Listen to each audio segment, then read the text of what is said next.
ಭಟ್ಕಳ ತಾಲೂಕಿನ ಬಂದರ್ ರಸ್ತೆಯ ಮುಗ್ದುಂ ಕಾಲೋನಿಯ ಸಮೀಪ ಅಪರಿಚಿತ ಅಸ್ಥಿಪಂಜರ ರೂಪದಲ್ಲಿ ಮೃತದೇಹವೊಂದು ನೇಣು ಬಿಗಿದುಕೊಂಡ ಸ್ಥಿತಿಯಲ್ಲಿ ಪತ್ತೆಯಾಗಿರುವ ಘಟನೆ ಮಂಗಳವಾರ ಸಂಜೆ ನಡೆದಿದೆ. ಮುಗ್ದುಂ ಕಾಲೋನಿ ವ್ಯಕ್ತಿಯೋರ್ವರು ಹಾರೆಯ ಹಿಡಿಗೋಲಿಗಾಗಿ ಕಟ್ಟಿಗೆ ಹುಡುಕುತ್ತಿದ್ದ ವೇಳೆ ಈ ಘಟನೆ ಬೆಳಕಿಗೆ ಬಂದಿದೆ. ವ್ಯಕ್ತಿಯು ಸುಮಾರು ತಿಂಗಳ ಹಿಂದೆ ಮೃತಪಟ್ಟಿರುವ ಶಂಕೆ ವ್ಯಕ್ತವಾಗಿದೆ.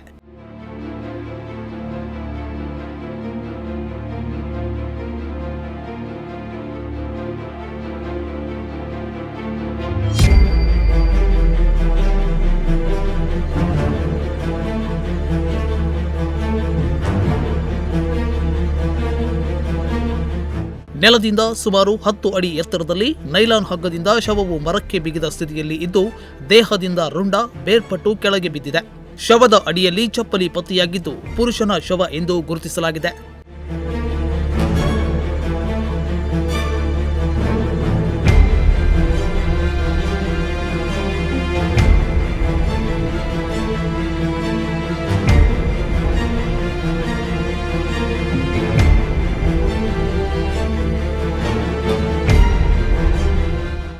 ಮುಖ್ಯ ರಸ್ತೆಯ ಬಳಿಯಲ್ಲಿ ಘಟನೆ ನಡೆದರೂ ಕೂಡ ಬೆಳಕಿಗೆ ಬರದಿರುವುದು ಅಚ್ಚರಿ ಮೂಡಿಸಿದೆ.